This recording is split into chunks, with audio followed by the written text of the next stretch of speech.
أغرب القبائل ممكن تسمعها بحياتك جزء 15. قبيلة الباجو جنوب شرق آسيا. شو غريب فيهم؟ بيغوصوا تحت المي أكثر من 13 دقيقة بدون أجهزة التنفس. هي القبيلة طول عمرهم عايشين بالقوارب أو البيوت الخشبية فوق الماء، فطفراتهم الجينية خلت طحالهم أكبر من إنساني طبيعي ب 50%. يعني هن بيقدروا يغوصوا على عمق أكثر من 60 متر ويضلوا تحت المي أكثر من 13 دقيقة بدون أي أجهزة التنفس. ثانيا قبيلة الهونزة اللي موجودة في دولة باكستان. تخيلوا هي القبيلة معظمهم بيموتوا بين 120 ل 140 سنة بدون ما يصابوا بسرطان أو أي أمراض تانية. والسبب يا جماعة الخير لأنه بياكلوا أكل طبيعي من الجبال، ونسائهم بيخلفوا لحد 60 عام. نحن هون 40 وبيموتوا.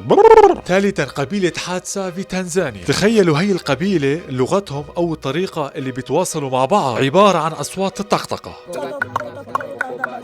يعني بهي القبيلة لما واحد بده يتواصل مع تاني بيتواصلوا مع بعض عن طريق الطقطقة.